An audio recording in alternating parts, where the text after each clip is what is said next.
नहीं आ रहा है।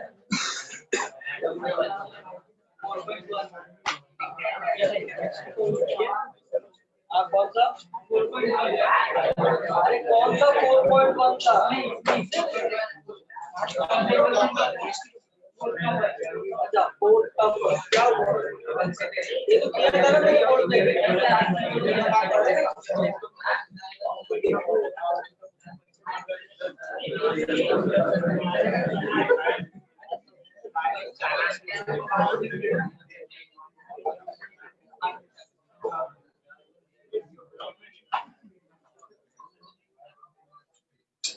देखो तीन इक्वेशन है ना,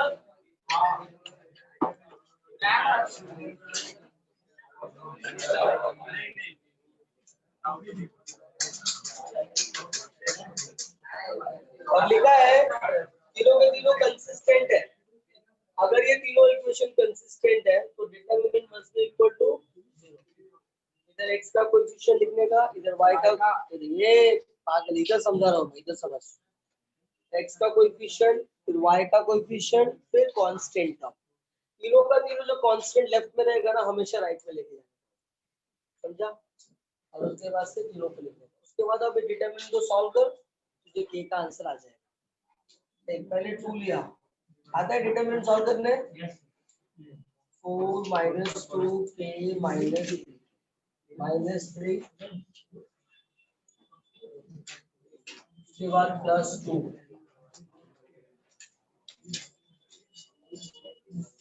तो इसको सॉल्व करो k आ जाएगा, आएगा सॉल्व करने में पक्का? क्या नहीं आ रहा था आपको? मेरे को k वाला मतलब -3k का है ना, हाँ उसका मेरे को मतलब दिखा नहीं सकता। अच्छा ऑनलाइन में प्रॉब्लम तो है, रब कर दूं?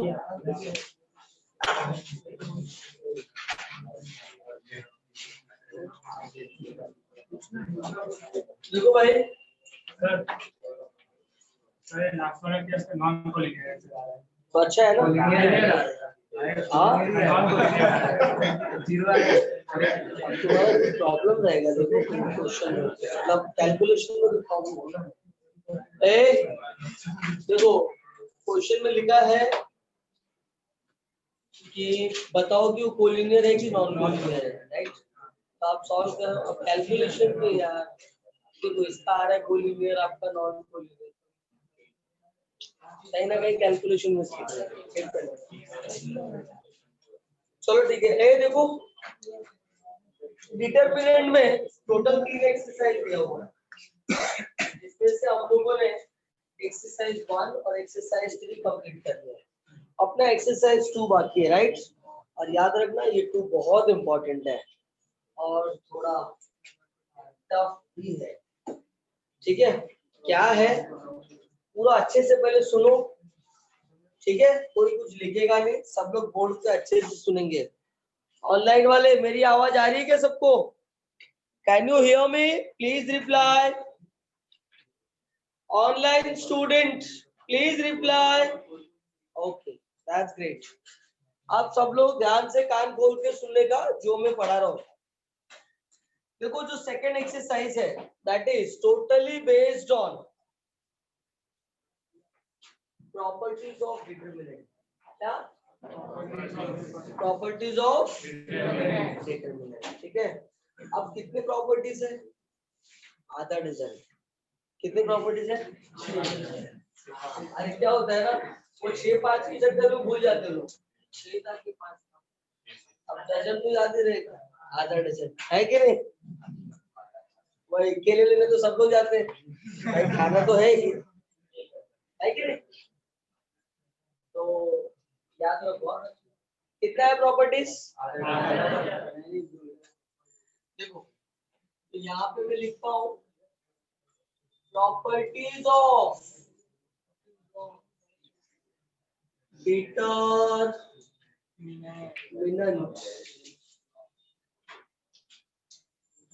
Properties of determinant.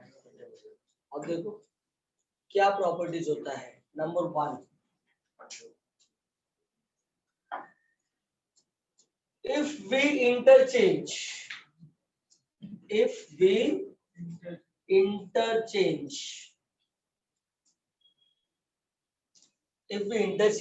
either one row or one column, if we interchange either one row or one column, magnitude of determinant will remain same, but only sign will get changed. But only देखो मैंने क्या बोला कि अगर कोई भी determinant का एक रो मतलब पता है ना, जो हॉरिजॉन्टल है, और वन कॉलम वर्टिकल है, कोई भी एक रो को इंटरचेंज किया या दो रो को आप बोल सकते हो, है कि नहीं? क्योंकि एक रो कैसे इंटरचेंज होगा? R1 को R2 की जगह पे या R2 को R1 की जगह पे, R1 को R3 की जगह पे या R3 को R1, है कि नहीं?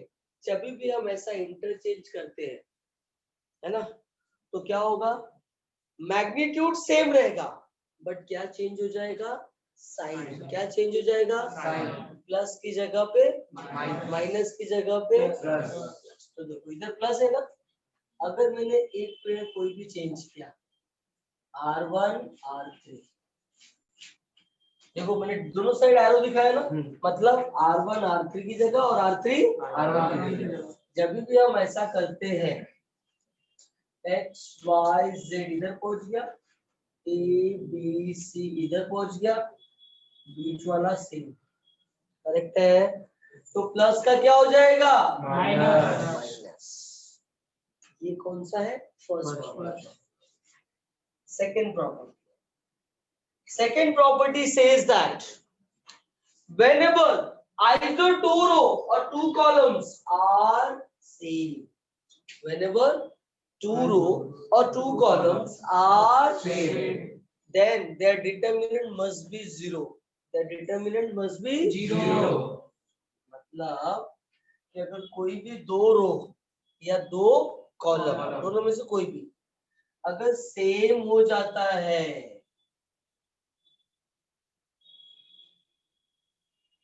तो उसका आंसर क्या लिखना है? जीरो। क्यों जीरो हुआ? Because R1 is equal to R2।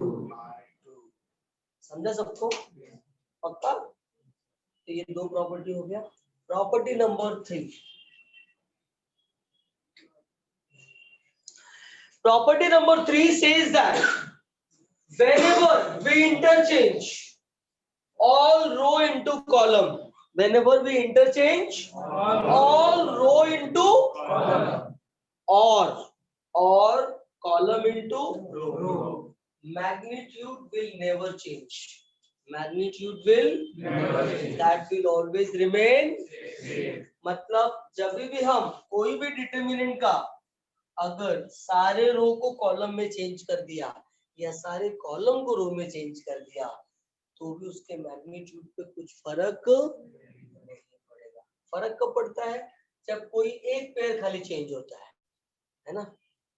तो देखो A B C P Q R X Y Z, अब मैं क्या कर रहा हूँ? सारे रो को किसमें लिखूंगा?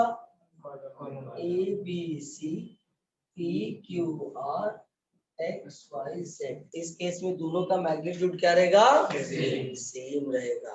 Is that clear? तो ये कितनी प्रॉपर्टीज हो गई? ठीक है ना? पहला प्रॉपर्टी क्या है? If we interchange either two row or two column, then their magnitude will remain same, but sign will get change. अगर कोई भी दो रो को या दो कॉलम को इंटरचेंज किया, क्या इंटरचेंज का मतलब? रिप्लेसमेंट, है कि नहीं? R1 को R3 की जगह, R3 को R1 की जगह, या R2 को R3 की जगह, R3 को R2 की जगह, जब भी ऐसा हम करते हैं मैग्नीट्यूड चेंज नहीं होता, लेकिन साइन चेंज हो जाता है ना? दूसरा प्रॉपर्टी हम लोग ने क्या पढ़ा कि जब कोई भी दो रो या दो कॉलम सेम रहेगा तो मैग्नीट्यूड क्या होता है? और तीसरा प्रॉपर्टी कि अगर सारे रो को कॉलम में चेंज कर दिया या सारे कॉलम को रो में चेंज कर दिया तो मैग्नीट्यूड सेम रहता है, तो चेंजेस होता नहीं है। ये तीन प्रॉपर्टीज है, इसको याद रखना है। करेक्ट है? तो फटाफट तीनों के लिए लिख लो, फिर हम लोग स्टार्ट करते हैं आगे के चीज।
हो गया सबका? सब लोगों ने लिख लिया क्या?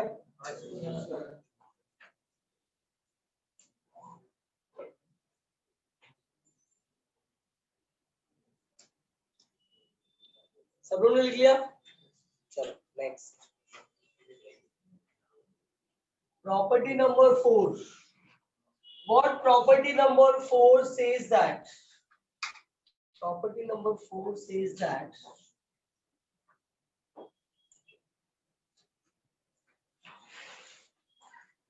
we can take common either from one particular row or one particular column. मतलब हम common लेना है अगर, तो या तो एक रो में से लेंगे या फिर एक कॉलम में से.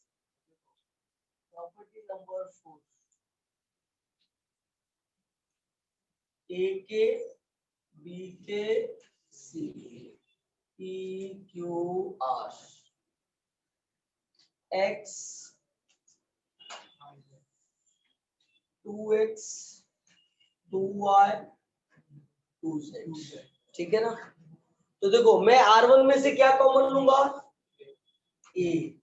और R3 में से क्या कॉमन लूंगा? 2. ये आ गया बाहर, तो इधर क्या बचेगा? A B C E Q R X Y Z.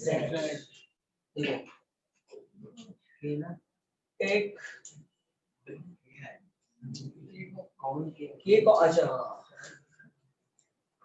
एक और take K and 2 common from R1 and respectively. ठीक है? तो डिटरमिनेंट में मेरा बोलने का मतलब यही है कि अपने को हर एक एलिमेंट में से कॉमन नहीं लेना है, कोई भी एक रो या एक कॉलम में से आप कॉमन ले सकते. Is that clear? मतलब अगर सारे एलिमेंट में से सपोज करो सब में के अप्लाई, इसमें भी के मल्टीप्लाइड है, इसमें भी के मल्टीप्लाइड है, तो फर्स्ट रो में से भी के लेना पड़ेगा, सेकंड रो में से भी के लेना पड़ेगा, थर्ड रो में से भी के लेना पड़ेगा। तो यहाँ पे क्या हो जाएगा के क्यूब। समझा? ये नहीं कि सब में से निकाल के एक बार रख देने का, एक नहीं होता, 3 बार लेना पड़ेगा आपको। ठीक है, या तो रो वाइज या तो कॉलम वाइज। ठीक है, बोलो।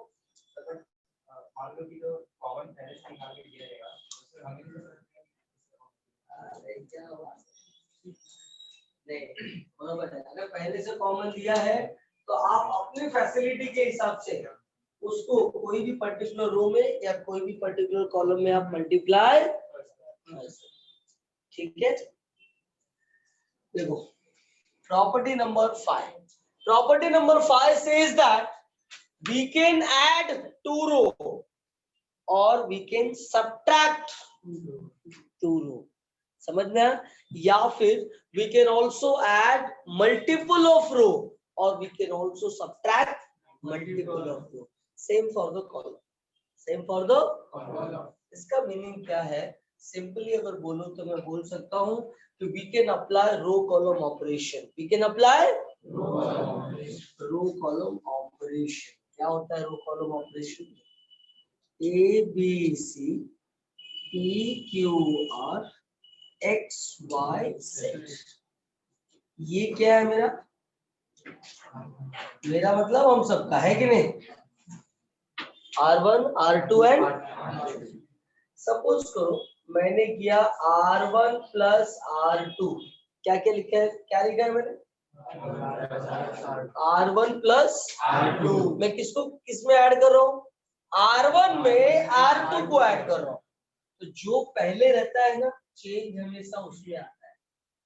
चेंज कहाँ पे आएगा? R1 में। तो क्या हो जाएगा? देखो R1 में A plus B plus Q C plus R, बाकी का जैसा है वैसा ही रहेगा, कोई चेंजेस होने वाला नहीं है। सपोज मैंने अभी फिर से किया R2 माइनस R3, क्या लिखा है? तो देखो R2 पहले है कि R3 पहले है? R2। चेंज कहाँ पे होगा? कहाँ पे होगा? मतलब R1 में कोई चेंजेस होगा क्या?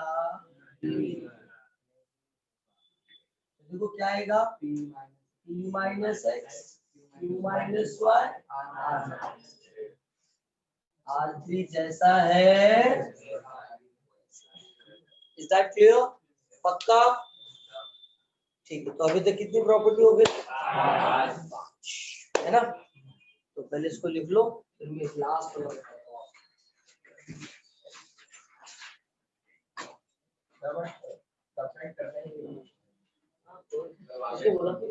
वो लास्ट वाला बोलो। वैल्यू इक्वेशन इक्वेशन और अरे बाबू वो करना है वो तो मालूम पड़ेगा आगे, पहले ये तो सीख लेते कि ऐसा कैसे करते हैं, है ना? है कि नहीं? हाँ सही बोला, सब्र रखो, सबको मिलेगा।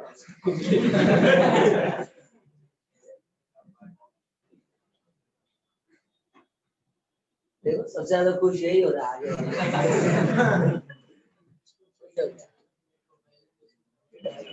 पहले जी इसको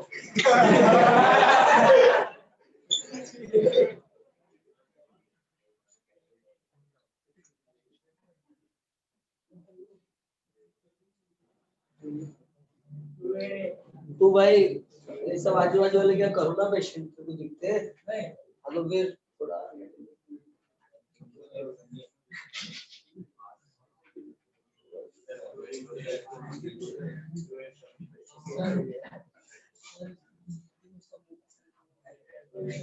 आजकल लोग पता है गाड़ी चलाते समय हेलमेट नहीं लगाते हैं, लेकिन मास्क जरूर लगा के चलाते हैं। भाई एक्सीडेंट से डर नहीं है, कोरोना से डर है।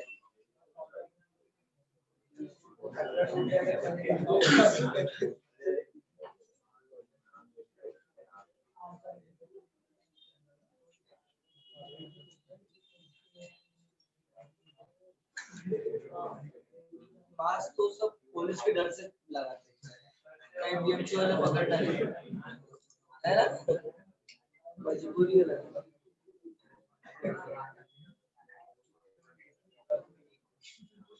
पता नहीं चलता है कि कोरोना वाले मरीज जाते कहाँ से।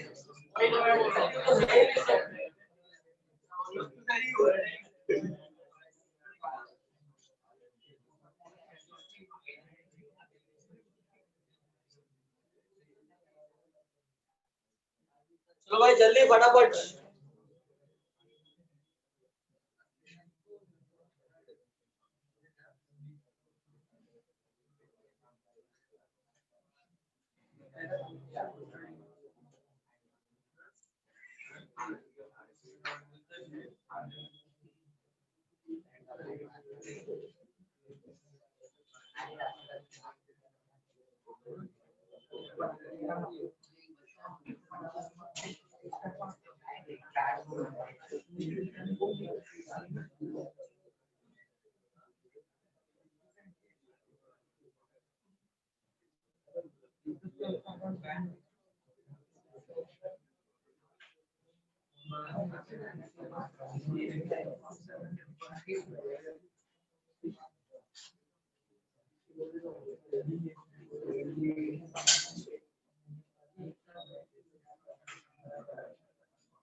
ए हो गया क्या? रफ करूं?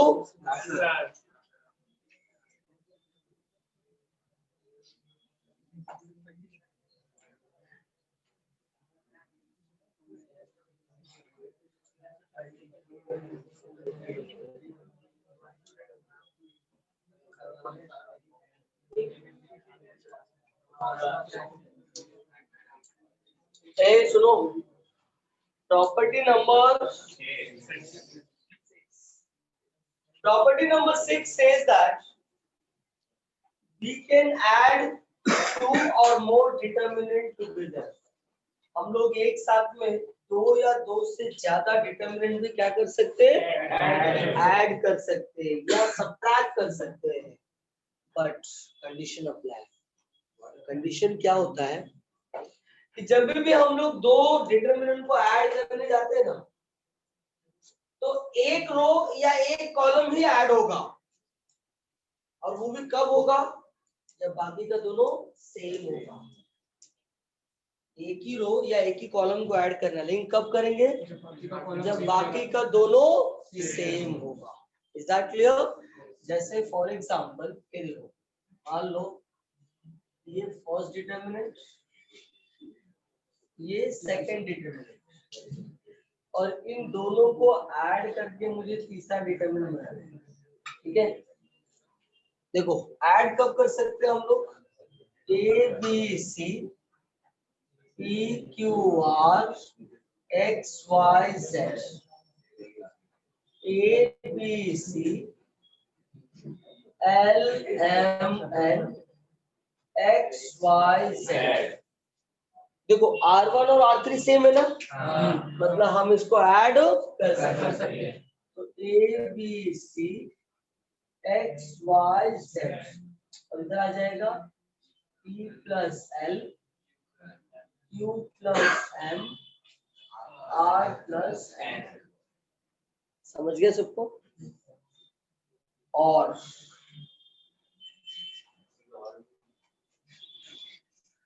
क्या बोलता है?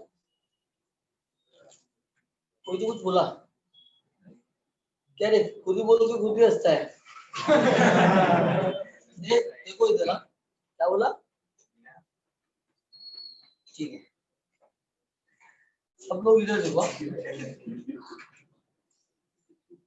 ए B C P Q R X Y Z plus A B C P Q are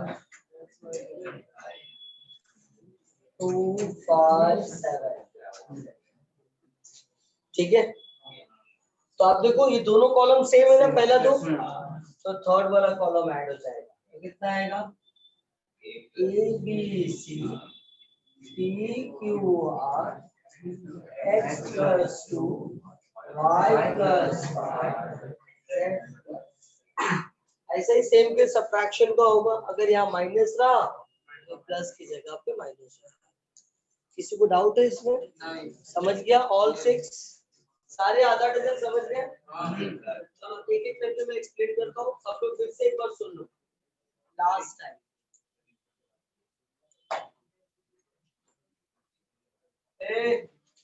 नंतर लिहा पहले इकडे होगा। सब लोग ध्यान से सुनो यहाँ पे। What is the first property? First property says that whenever they interchange either two row or two columns, magnitude of determinant will remain same, but sign will be changed. मतलब जब भी हम कोई भी दो रो या दो कॉलम को इंटरचेंज करेंगे तो मैग्नीट्यूड पे कोई फर्क नहीं पड़ेगा, बट खाली साइन चेंज हो जाएगा, प्लस का माइनस और माइनस का प्लस। देखो मैं बार बार ये क्यों रिपीट करके आपको बता रहा हूँ, क्योंकि सारे 6 का 6 प्रॉपर्टी आपके दिमाग में रहना चाहिए। नहीं रहेगा ना तो सम आप कर नहीं पाओगे, खाली छाप पाओगे जो मैं आपको सॉल्व करूंगा। समझ में आ रहा है हेडिंग में क्या बोल रहा हूँ? हाँ, अभी आप सोचोगे सर हमको तो कुछ समझ में ही नहीं आ रहा है कैसे सॉल्व हो रहा है, लेकिन आपको कैसे पता चला ये प्रॉपर्टी यहाँ पे कैसे लगी? तो मैं वही बोल रहा हूँ, प्रॉपर्टी अगर 6 का 6 आपके दिमाग में जब तक रहेगा नहीं, सम देख के आपको समझेगा नहीं कि कौन सा प्रॉपर्टी यहाँ पे यूज हो रहा है। मुझे तो याद है, मुझे तो रात को 3 बजे भी उठा के पूछेगा तो मैं बक दूंगा, यही काम है कि नहीं? वही अभी जो किराने का दुकान वाले हैं, कोई भी तो प्राइस पूछ देखो उनको तुरंत याद आ जाता है। हाँ क्या वो 16 रुपए का 100 ग्राम याद रहता है इतना सारा? अरे वो दिन भर का वही काम बेचारे का है कि नहीं? वो तो अंदाज से भी निकाल दे तो थोड़ा कम ही रहेगा, ज्यादा भी हो सकता है कि नहीं? हाँ वो मारवाड़ी रहते थे या कोई भी कास्ट का रहते थे, वो बराबर वही काम की जरूरत, उनकी कोई गलती नहीं है कि नहीं? वैसे हम लोग का यही अगर काम है तो हम हमारे लिए कोई डिफिकल्ट काम ये नहीं है, लेकिन कुछ चीज आपको ये बात समझना पड़ेगा कि जब तक ये 6 का 6 प्रॉपर्टी आपको याद नहीं होगा तब तक आपको सम सॉल्व करने नहीं आएगा। समझ में आया? इसलिए पहले बोला, इसलिए मैं सेकंड एक्सरसाइज लास्ट में पढ़ा रहा हूँ। पहले बोला ना, हाँ, ये डिटरमिनेंट का 3 एक्सरसाइज है, आगे के भी 4 एक्सरसाइज है, बट वो किसके हैं? मैथमेटिक्स। ठीक है, तो एक बार फिर से सुन लो सब लोग। फर्स्ट प्रॉपर्टी सबको याद हो गया? क्या होता है फर्स्ट प्रॉपर्टी? Speak loudly. ठीक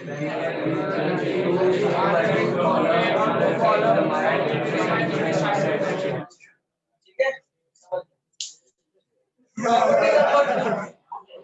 property number 2 says that whenever two row or two columns are same, must be 0. Speak loudly.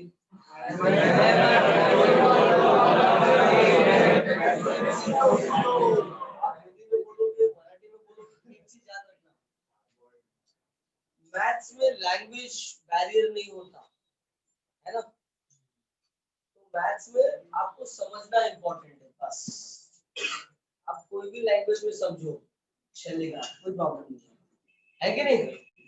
कोई कभी स्पेलिंग मिस्टेक भी हो गया अगर तो कोई इतना ध्यान नहीं देगा, इसलिए उसका ध्यान देने की भी जरूरत भी नहीं है, बस आप कॉन्सेप्ट अच्छे से समझते जाओ। ठीक है, तो specially I am talking for the Hindi medium and Marathi medium student, इसलिए आप लोग टेंशन मत लो।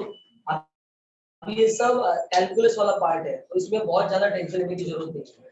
हाँ, वर्ड्स देखे जाते हैं कब? जब आपका चालू हो जाएगा मैथमेटिकल रीजनिंग वाला चैप्टर, स्टैटिस्टिक्स वाला चैप्टर, तो उसमें आपको वर्ड्स इंपॉर्टेंट होंगे। ठीक है ना? अभी ये कैलकुलस में उतना इम्पोर्टेंट नहीं, खाली समझते जाओ अच्छे से बस। दो प्रॉपर्टी हो गया। पहला प्रॉपर्टी क्या था? कोई भी दो या दो कॉलम को इंटरचेंज किया। दूसरा प्रॉपर्टी क्या होता है? कोई भी दो रो या दो कॉलम सेम होता है। तीसरा प्रॉपर्टी, जब भी हम लोग सारे रो को कॉलम में या सारे कॉलम को रो में, answer will be same. Property number 4, हम लोग कोई भी एक पर्टिकुलर रो या वन पर्टिकुलर कॉलम में से कॉमन निकाल सकते हैं। Property number 5, we can apply row column operation. हम लोग दो रो को ऐड कर सकते हैं और सबट्रैक्ट भी कर सकते हैं, राइट।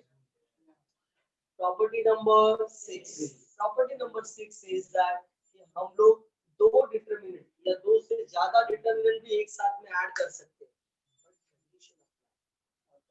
क्या होता है कि जब हम लोग कोई भी दो डिटरमिनेंट को ऐड करने जाते हैं तो बस एक चीज याद रखने का कि कोई भी एक रो ही एक साथ में ऐड होगा, राइट। और वो भी कब होगा?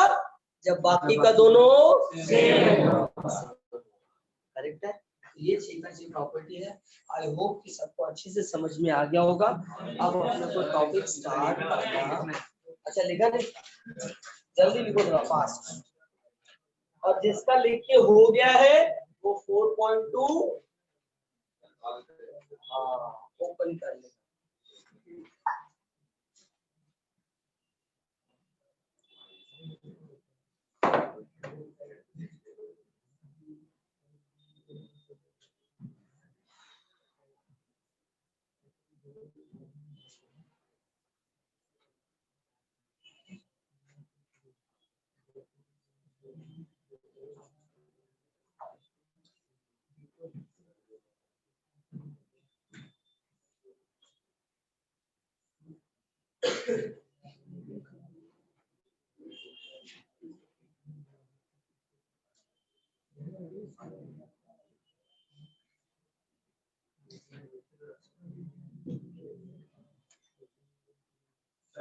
बोलो। रो 1 और रो 2 एक साइड और दूसरा प्लस रो 2 और रो 3 सेम है, नहीं चलेगा। मैंने हिंदी में भी बोला और इंग्लिश में भी बोला कि ऐड करना है तो सेम रो ऐड होता है या सेम कॉलम ऐड होता है। और वो कब होगा? जब बाकी का दोनों। इतना सिंपल वर्ड बोलता हूँ और इसी भी सिंपल हो सकता है क्या?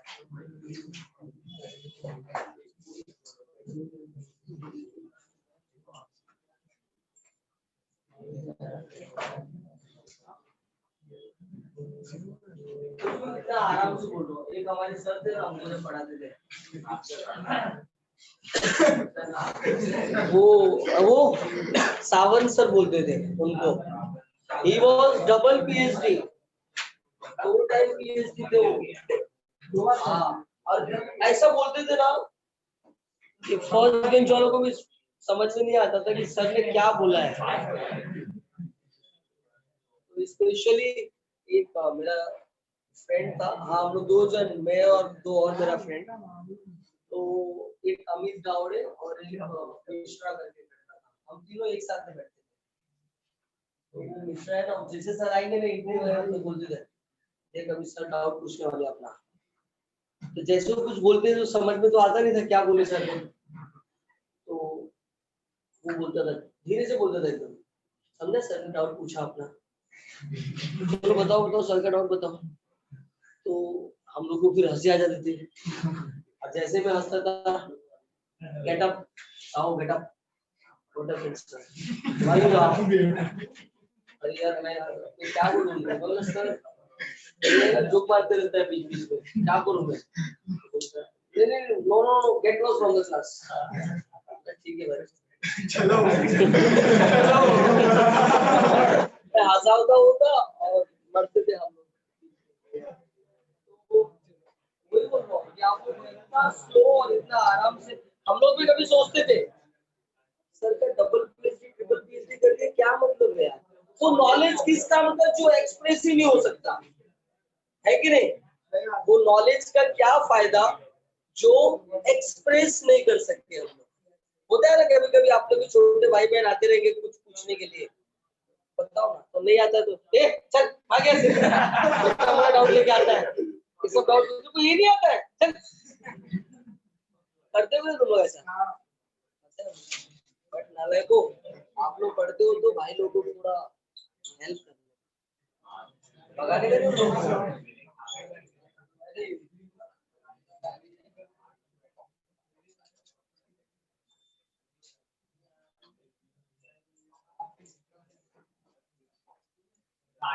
चलो एक्सरसाइज ए, हाँ नहीं वो प्रॉपर्टी की जरूरत नहीं है।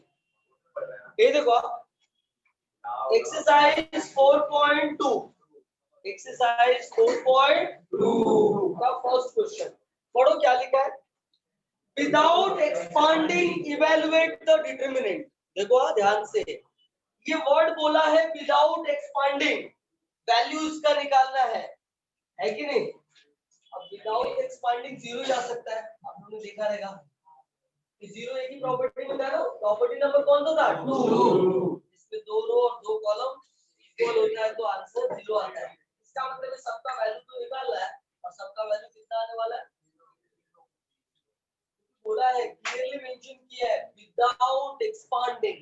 अगर आपने उसने मेंशन किया और आपने अगर एक्सपांड करके सॉल्व कर दिया डिटरमिनेंट का कैलकुलेशन जैसा फर्स्ट एक्सरसाइज में किया है तो यू विल गेट 0, आंसर भी राइट मिलेगा, आंसर भी 0 आएगा और मार्क्स भी 0 मिलेगा।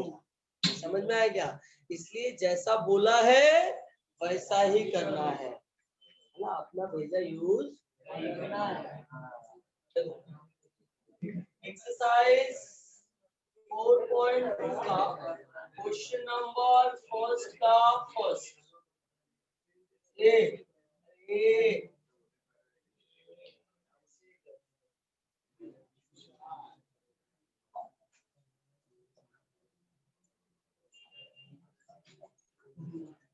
अरे इसके मुंह में प्रॉब्लम है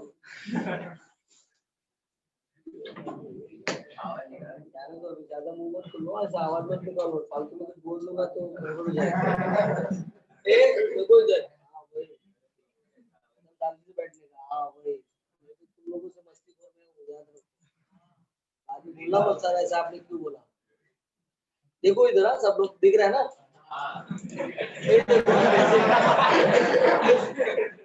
ये देखो मेरे बहुत सब लोग इसका वैल्यू निकालना, इसको सॉल्व करना आप लोग राइट ना, और सबको पता है इसका आंसर 0 ही आने वाला है, बट 2 रोज और 2 कॉलम को सेम करना है, ठीक है ना। देखो इधर क्या दिख रहा है 1 1 1, ठीक है, इधर ए बी सी और इधर बी प्लस सी प्लस ए प्लस बी। अगर मैं ये वाले कॉलम को इसमें ऐड कर दूं तो ये क्या हो जाएगा ए प्लस बी प्लस सी, इधर क्या हो जाएगा क्योंकि ये तो है ना, और ये भी क्या हो जाएगा तीनों ए प्लस बी प्लस सी आ जाएगा। थर्ड वाले कॉलम को ए प्लस बी प्लस सी को कॉमन ले लेंगे तो उधर भी क्या आ जाएगा 1 1 1, फर्स्ट कॉलम और थर्ड कॉलम हो जाएगा सेम, आंसर हो जाएगा 0। समझा सबको मैं क्या करने वाला हूँ, तो अब देख लो मैं क्या कर रहा हूँ और कैसे कर रहा हूँ। This is also very important. चलो यहाँ पे सॉल्व करते हैं। ये देखो सबसे पहले मैं क्या करने वाला हूँ C3 प्लस C2, चेंज कहाँ पे होगा C3 में, तो ये हो जाएगा A plus B plus C, ये हो जाएगा B प्लस सी प्लस ए, ये हो जाएगा C प्लस ए plus B, 1 1 1 J B C। अब मैं क्या करूंगा R3 में से take A plus B plus C common from R sorry C3 आएगा A plus B plus C, ये दिख रहा है ना सबको, एक बड़ा हाँ दिख रहा है। ये देखो ये हो जाएगा 1 1 1 A B C 1 1 1 राइट है। अब मैं इसका आंसर क्या लिख दूंगा 0 और आगे क्या लिख दूंगा reason C1 is equal to सबको समझा अच्छे से। ओके एक सम और देख लो आप भी क्या याद करो। क्वेश्चन नंबर 2 ये देखो 2 3 4 5 6 8 6x 9x 12x। चलो कौन बताएगा क्या करना चाहिए। सब देखो क्या कॉमन लूं x और 2 take 3x common from R3 तो क्या हो जाएगा बोलो 3x अगर कॉमन ले लिया तो क्या बचेगा 2 3 4 2 3 4 5 6 आंसर क्या लिखूंगा 0 R1 इक्वल टू आएगा ना। तो मैंने सॉल्व किया एक को होमवर्क लेके जाना ठीक है। चलो जल्दी से लिखो फटाफट।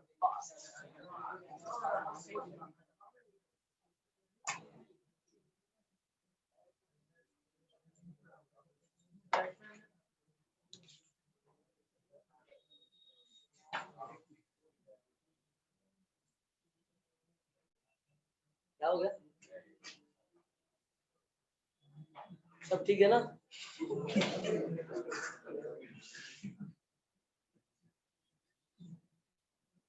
और बच्चा ऐसे मुझे कोई प्रॉब्लम नहीं है but why you are not coming in the morning.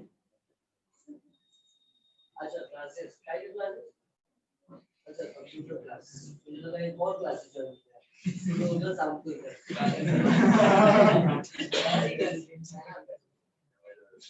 हाँ बहुत सारे पैसे वाले लोग होते हैं भाई उन लोग घर पे प्राइवेट ट्यूशन रखते हैं और क्लासेस भी जाते हैं और कॉलेज में मैं पता नहीं कैसे करते हैं थोड़ी आता है और अच्छा ये को फर्स्ट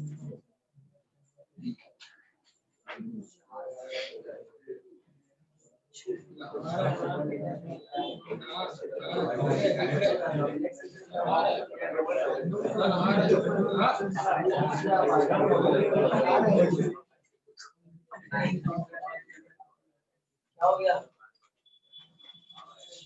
चलो भाई जल्दी सॉल्व करो फटाफट। देखो ऑनलाइन वाले धड़ाधड़ लिखते हैं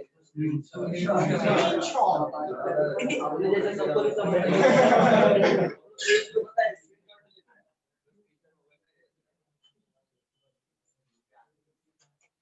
ये सब अच्छे बच्चे हैं देखो सब गर्ल्स है ना सब अच्छे से लिखते हैं।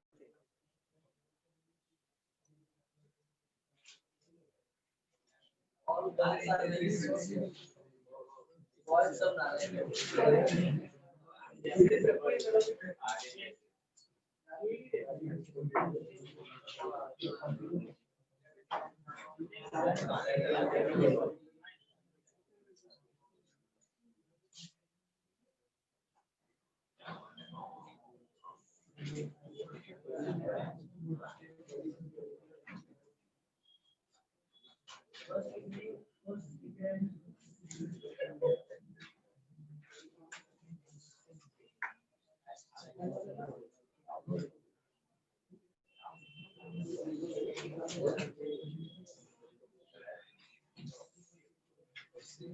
सब लोग ने लिख लिया क्या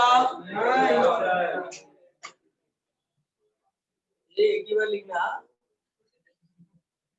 नहीं अच्छा लगा तो 2 बार लिखना है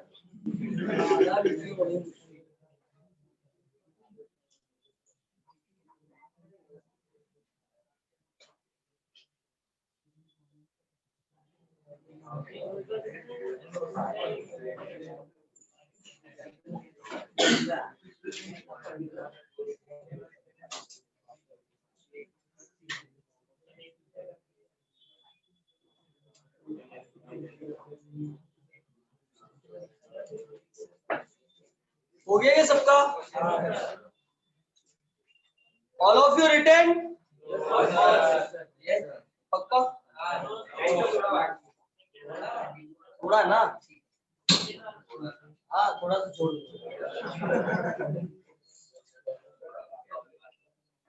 थोड़ा सा खाली बाकी उसका, ये देखो थोड़ा छोड़ा ना।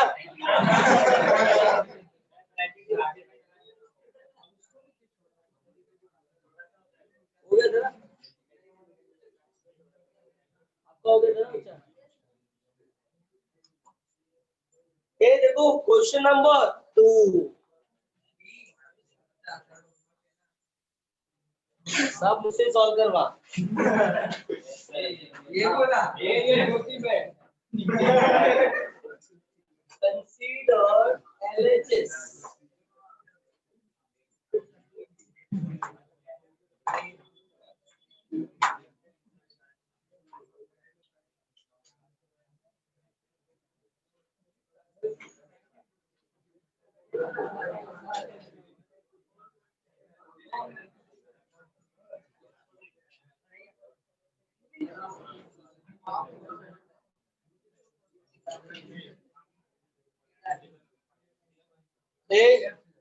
सब लोग जल्दी को ध्यान से, और कौन बताएगा कैसे इसको सॉल्व करना है? Who will tell me how to solve? क्या बोल रहा है?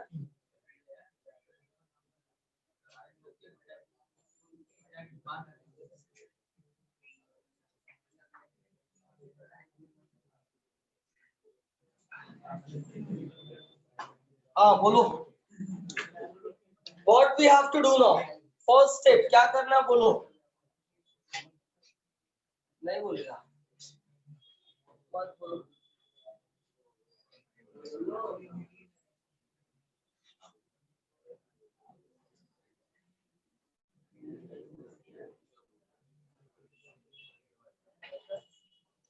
बोलो भाई क्या करना चाहिए सबसे पहले? देखो राइट हैंड साइड देखो क्या लिखा है, 2 टाइम्स है ना, बाकी सब अलग अलग है, वो तो अलग अलग करने का है कि नहीं।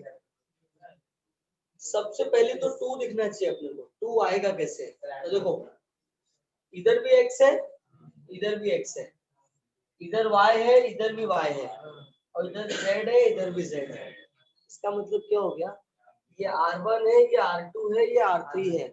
तो मैं क्या करूंगा, R1 plus R2 plus R3, R1 plus R2 plus R3, change कहाँ पे होगा? R1।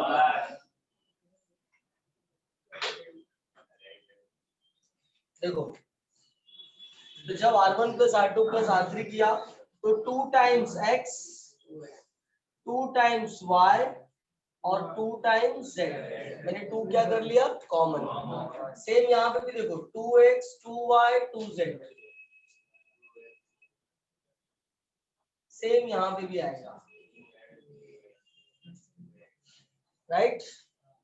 ये देखो z plus x plus y,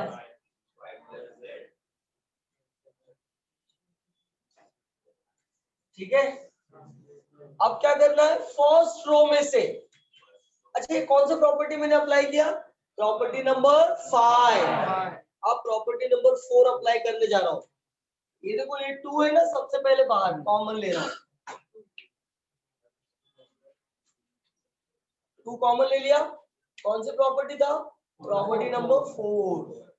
यहाँ पे आया x plus Y plus Z, X plus Y plus Z, X plus Y plus Z, Z plus X, X plus Y, Y plus Z, Y plus Z, Z plus X, X plus Y. Correct है। अब देखो ध्यान से, देखो अगर मैंने इससे इसको सब्ट्रैक्ट कर दिया, x और z दोनों चला जाएगा, क्या बचेगा? y। और अगर मैंने इससे सब्ट्रैक्ट किया तो y और z सब्ट्रैक्ट हो जाएगा, क्या बचेगा? x। बराबर ना। वहां पे पहले देखते हैं क्या चाहिए, ऊपर x चाहिए, तो मैं किसको सब्ट्रैक्ट करूंगा? है कि नहीं। तो मैं यहाँ पे लिखूंगा R1 minus R3, R1 minus change कहाँ पे होगा? R1। क्या बचेगा यहाँ पे? यहाँ पे क्या बचेगा, यहाँ पे क्या बचेगा, बाकी का जैसा है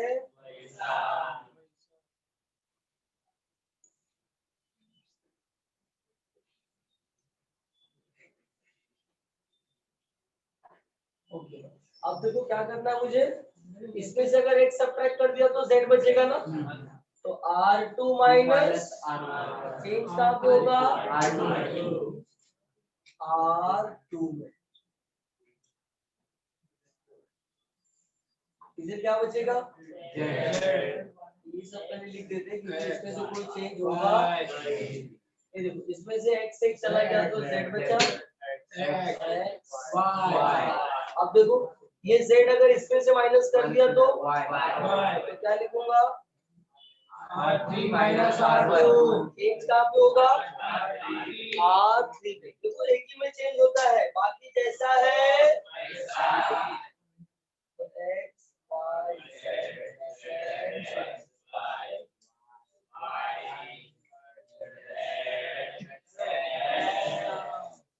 करेक्ट है, ठीक है, देख लो वहां पे x y z z x y y z x आ गया ना, this is the your hence hence hence अच्छा लगता है,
ये हो गया क्या?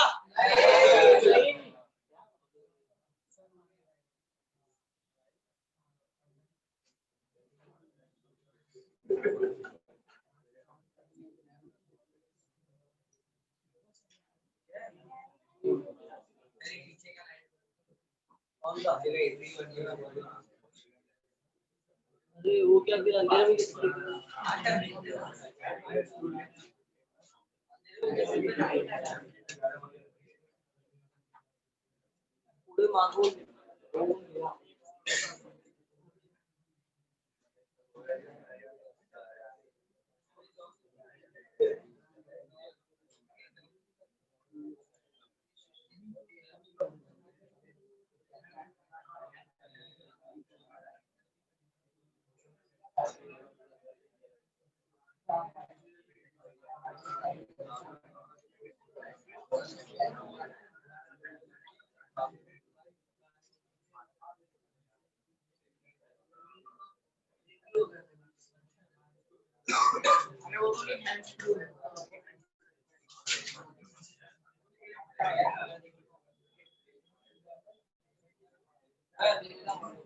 बोलो।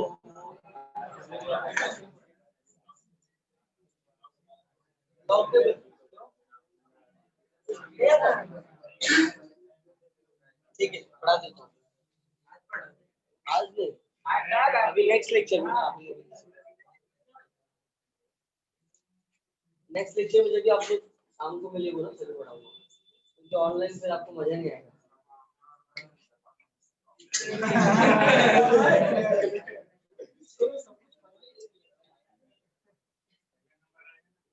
मेरा नंबर रब करूँ क्या?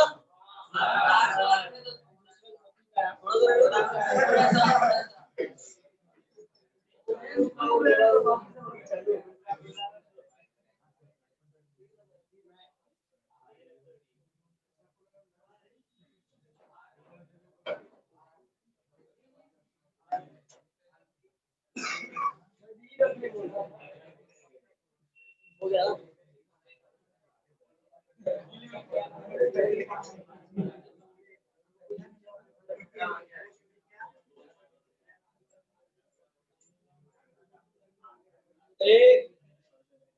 नेक्स्ट सब देखो, नेक्स्ट क्वेश्चन नंबर 3 का फर्स्ट।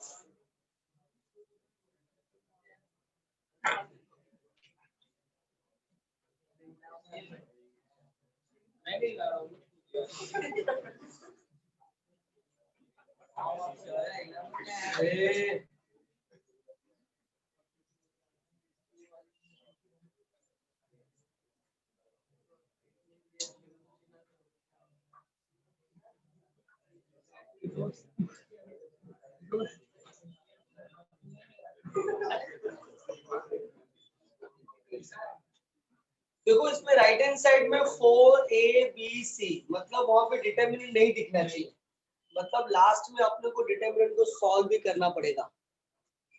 देखो सबसे इंटरेस्टिंग बात याद रखना, अगर कोई भी डिटरमिनेंट है लेकिन लास्ट में अगर वैल्यू दिख रहा है, मतलब आपको क्या करना है, लास्ट में डिटरमिनेंट को सॉल्व करना है, ओपन कर देना है, राइट। लेकिन अगर राइट हैंड साइड में 0 दिख रहा है तो आप नहीं भी ओपन करोगे तो डायरेक्ट ला सकते हो, है कि नहीं।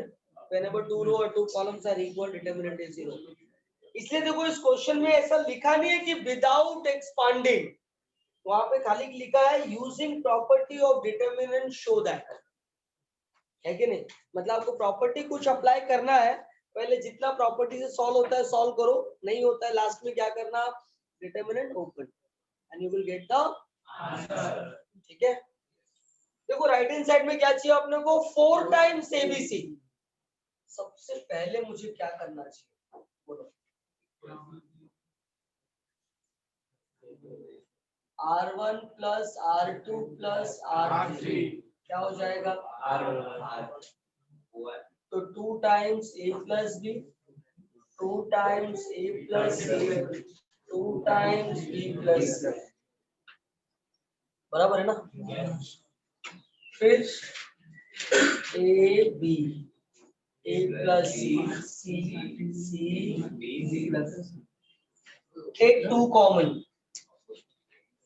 एक 2 आ गया common, A plus B, A plus C, B plus C, यहाँ पे क्या आ गया, A B।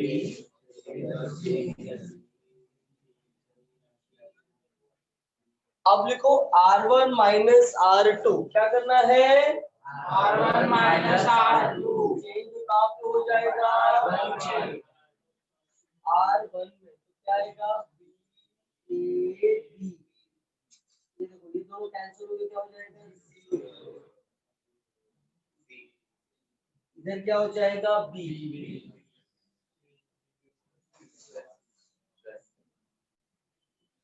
ठीक है, अब 2 आ गया कॉमन। अब देखो फर्स्ट रो में से मुझे क्या कॉमन दिखता है, बी, बी कॉमन ले सकता हूं ना, 2 भी आ गया मेरा कॉमन। अब मुझे क्या करना चाहिए जिससे कि मुझे कुछ और भी कॉमन मिले, think for that what we have to do. ये देखो ये सी है ना, सी सब्ट्रैक्ट हो गया तो यहाँ पे क्या बचेगा, ए, यहाँ पे बचेगा बी, और यहाँ पे क्या बचेगा, बी माइनस ए। मैंने ठीक है, पहले बी को कॉमन ले लो ऊपर से, और अगर इसको करूँ तो बी माइनस बी हो जाएगा 0, यहाँ पे बचेगा, हाँ देखो क्या करते हैं हम लोग, देखो R3 माइनस R1 चेंज कहाँ पे होगा, तो क्या आएगा, देखो यहाँ पे ये तो सेम है, B0 B, ये देखो यहाँ पे ध्यान से, B minus B, C minus 0, B plus C minus B 0। गलती नहीं है, भावनाओं में फंस जाता है। ठीक है, ए सुनो अभी सब लोग, अब देखो ऊपर से हम लोग बी कॉमन ले सकते हैं फर्स्ट वाले रो में से, और थर्ड वाले रो में से सी कॉमन ले लेंगे। ए इधर देख, इधर इधर पढ़ा रहा हूँ, नीचे देखता है। अरे देखो इधर, थर्ड वाले रो में से सी कॉमन आ जाएगा। अब देखो सेकंड वाले रो में से क्या करना अपने को, what we have to do, तो R2 minus R3, R2 minus R3 change कहाँ पे होगा बोलो, R2 में, R2 में A0, राइट। तो देखो फर्स्ट रो में से बी कॉमन ले लो, सेकंड रो में से ए कॉमन ले लो, थर्ड रो में से सी कॉमन ले लो, तो 2ABC आ गया। तो यहाँ पे क्या बचे, हाँ क्या बोल रहे हैं, सी सेकंड रो में क्या है, क्या लिखा है, ए, कहाँ ए प्लस सी लिख रहा है, आगे की घंटा, अरे इधर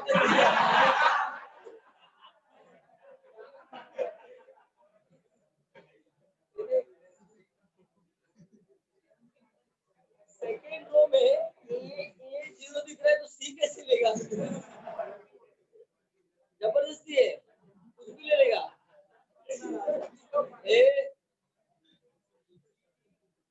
देखो फर्स्ट रो में बी और उसके साथ 0 है, तो इसलिए हम लोग फर्स्ट रो में बी कॉमन ले सकते हैं। सेकेंड रो में दो जगह पे ए है और एक जगह पे 0 है, मतलब ए कॉमन आ जाएगा क्योंकि हम 0 में से कॉमन तो कुछ भी ले सकते हैं। और थर्ड रो में क्या है, दो जगह पे सी है और एक जगह पे 0, इसलिए थर्ड रो में से सी आ गया। ठीक है, तो 2 टाइम्स एबीसी आ गया, यहाँ पे 1 0 1 1 1 0 0 1 1। अब इसको सॉल्व कर देंगे, जब सॉल्व करोगे ना तो डिटरमिनेंट की वैल्यू आएगी 2। 2 से जब 2 एबीसी को मल्टीप्लाई करोगे तो you will get 4 ABC, hence समझा आपको। आप पहले इतना करो, मैं लास्ट स्टेप यहाँ पे करके बताता हूँ, आप पहले इतना लिख लो।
ए,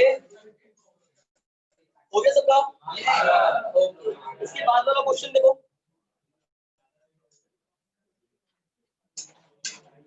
तो थर्ड का सेकंड देखो, थर्ड का सेकंड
ये देखो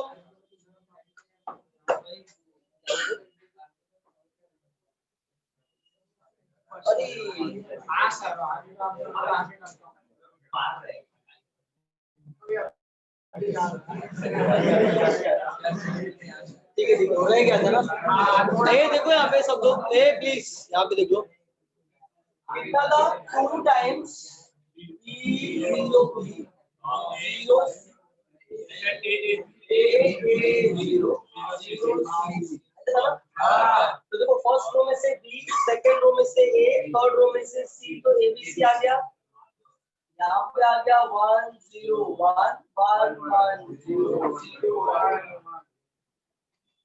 2 एबीसी आ गया देखो पहले 1 ले लो फिर 1 1 0 1 0 1 ये आ गया 1 0 0 1 और लास्ट में क्या आया 1 1 0 1 1 हाँ 1 0 1 1 तो कितना आ गया देखो 2 ए बी सी ये आएगा 1 माइनस 0 ये तो 0 हो जाएगा ये भी 1 माइनस 0 तो 2 ए बी सी ये 1 0 1 तो 1 प्लस 1 आ गया 2 2 2 आ गया this is the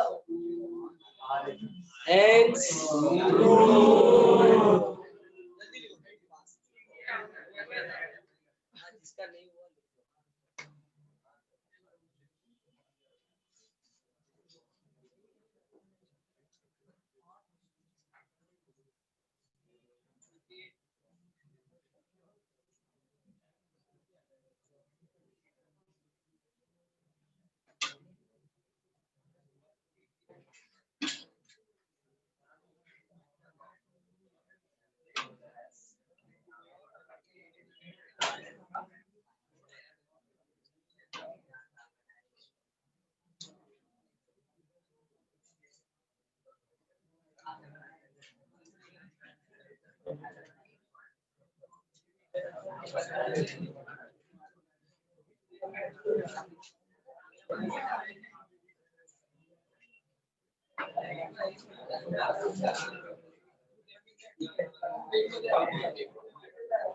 Hey, keep silence, all of you.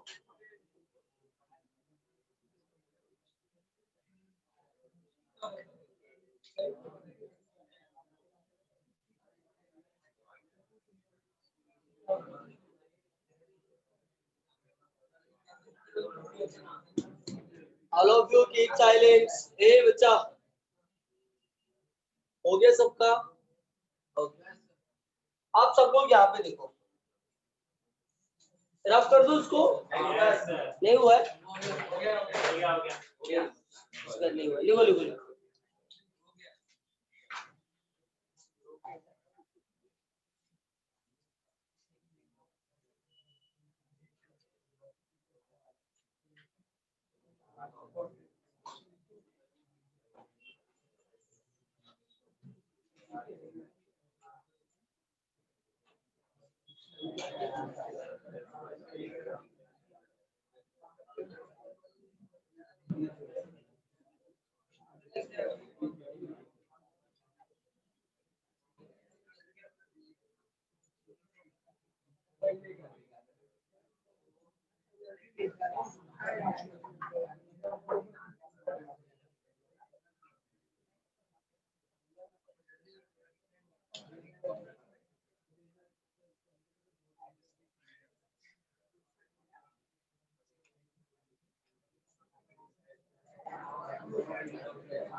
ये हो गया कि सबका लिख के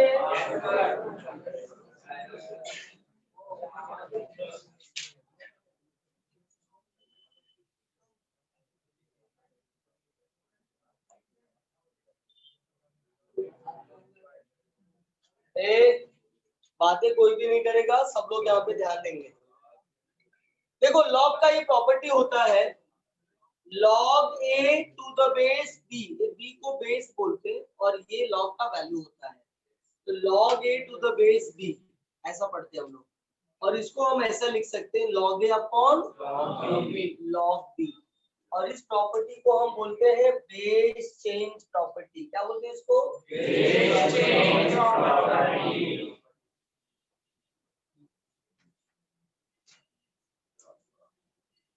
ठीक है, लॉगरिथम में पढ़ाने वाला हूँ आपको, लेकिन थोड़ा टाइम लगेगा।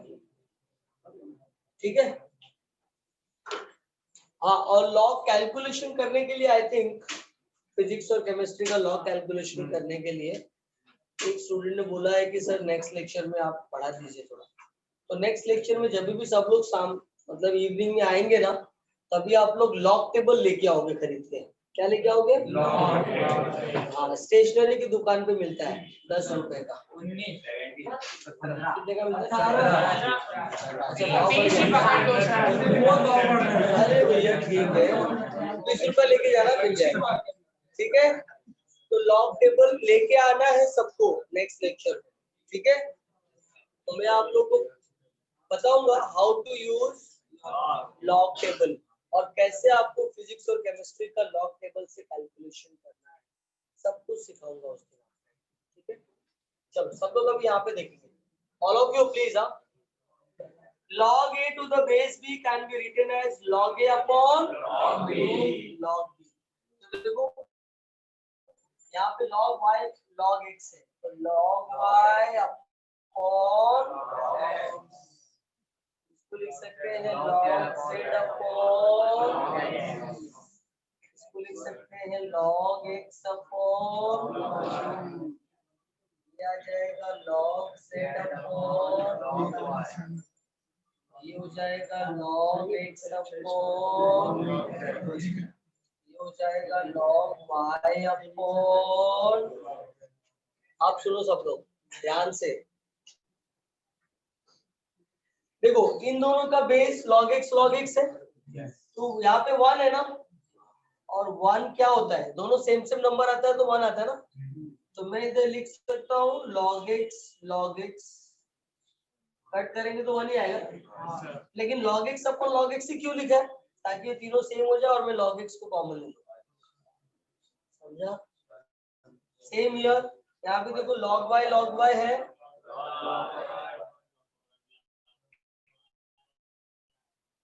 इधर log, करेक्ट है, तो फर्स्ट वाले में से log x अपॉन में कॉमन ले लो, सेकेंड में से log y कॉमन ले लो, और थर्ड में से बचा log x log y log z log x log y log x log y। देखो भाई, डिटरमिनेंट 0 होने के लिए कोई भी दो रो या दो कॉलम इक्वल होना चाहिए ना, इधर तो सब इक्वल है कि नहीं, तो मैं यहाँ पे लिखूंगा 0 और यहाँ पे लिखूंगा r1 इक्वल टू r2, तो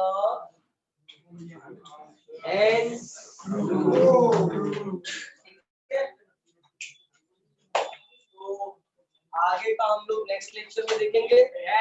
सब लोग नेक्स्ट लेक्चर में, तब तक के लिए खुदा हाफिज।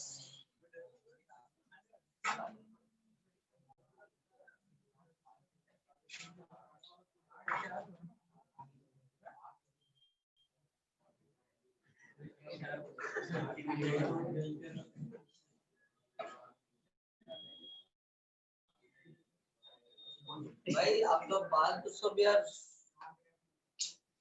करो कुछ यार, करो उसका कुछ।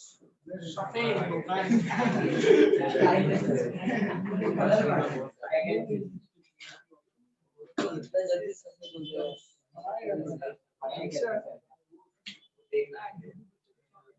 पढ़ाई करके उठा।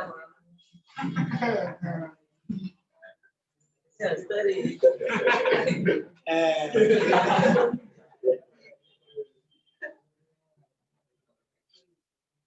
भाई हंसते समय ना एक्सप्रेशन होना चाहिए, आवाज भी होना चाहिए, है कि नहीं? नहीं, दैट इज गुड। हाँ, फिर वैसा आवाज करके हंसने का तो मॉर्निंग को जाने का वो गार्डन में हंसते ना जोर जोर से।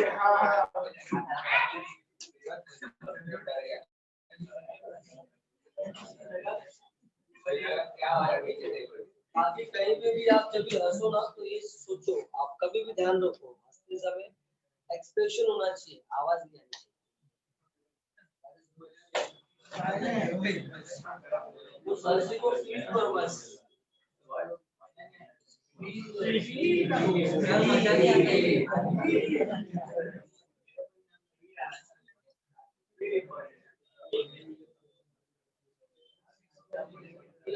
चलो ऑनलाइन वाले जल्दी फटाफट टेक द स्क्रीनशॉट।